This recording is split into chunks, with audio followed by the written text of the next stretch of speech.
Hello, everybody, and welcome back to another Knee Jerks with the Brothership boys, Grant and Jason. I'm Grant, that's Jason. Hello.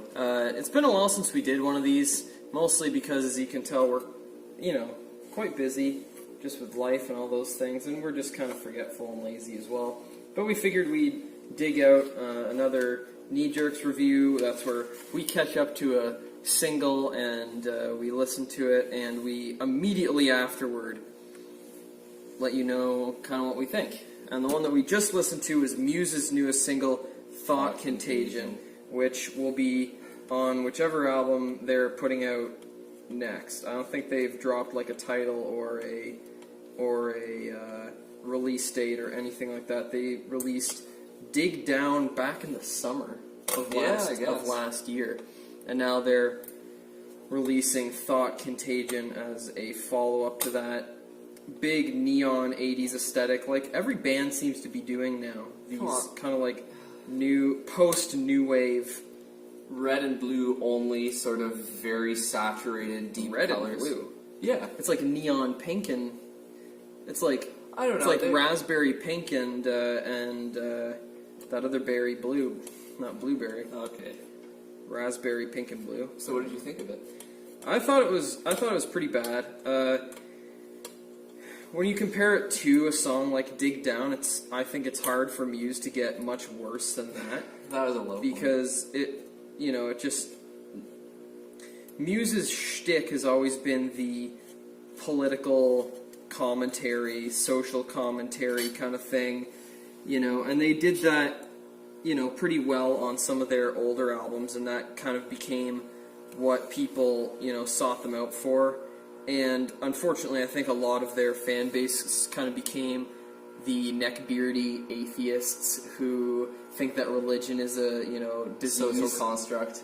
Yeah, and that sort of thing, but only in terms of Christianity. Yeah. When it's like Buddhism, they think it's a beautiful thing. I thought the song was pretty much garbage. They try like really hard to evoke that classic Muse feeling, but there just doesn't seem to be a lot of inspiration in terms of like the music. Their only inspiration is the stuff they've already done. Yeah. Like, you can't hear the sound of Matt Bellamy being inspired and writing some crazy riff on guitar or it's really interesting production like on Supermassive Black Hole or something like that. It sounds very much like Muse recycling old ideas, in order to secure a fan base for their new album. Yeah, I think the problem with their like niche fan base, and I mean a lot of bands are like this, is that they could basically just remake the same song or the same album over and over again forever, and there would be enough people who would tell them they were geniuses that they could get away with it. Yeah. And I was saying to Grant on our way out here, we're just out in our beautiful shop, just because, send it. I was saying that Muse's albums at this point are sort of just becoming more watered down, worse versions of the preceding album, with some exceptions, but it's kind of like when you have, I don't know, some family member or something who has like their one joke, and the one joke used to be really funny, but then over time they just beat it to death and get worse and worse at the delivery, and I think we have seen that with Muse a little bit. It's like, if this were their first album, which is difficult to think hypothetically like that, right? But if this were their debut, we would probably be like, kind of cool topics. You don't hear a lot of other bands talking about political stuff as overtly as Muse does. And so it could be interesting, but, like, given what they've done before, it really is just, like, a rinse repeat, still trying to squeeze a little bit more water out of a sponge. You're really reaching for those analogies today. But I do agree with you. I don't know. I just found it really bland. And it's not as bad as Dig Down, though. No. But in this song, they do resort to the, whoa, to just so you know, when they're headlining that festival and they bring out their newest single, the crowd will have something to sing along to, despite the fact that, they're all out there waiting for them to play the Resistance. Yeah, exactly. And Knights of Sidonia. Oh, I love that song. And we should also note the music video was totally weird. So the song Thought Contagion, as far as I can tell, the premise is like a mob mentality, like thought contagion. It's very hard to parse out. You get infected by someone else's The thoughts. music video is this neon-drenched scene of like a young man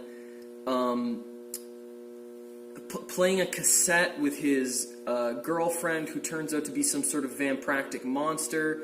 She bites his neck, and then he hides in the car for a while a bunch of zombie and werewolf and vampire-like creatures dressed up in very, very, very thriller-esque outfits kind of staggering, lurching dances around the car, and then the authorities arrive to take away his, vampire girlfriend who's all crazy and stuff, and then it turns out that they're all in on it, and they're all doing weird dances together, and then the music video ends with Matt Bellamy pulling up in some kind of, like, souped-up Countach with light-up sunglasses on. It was just like, okay. Yeah. It was... I don't know. It's just such a... And, Matthew Bellamy takes down the sunglasses and does one of these. And, like, duck faces at the camera. And it's like...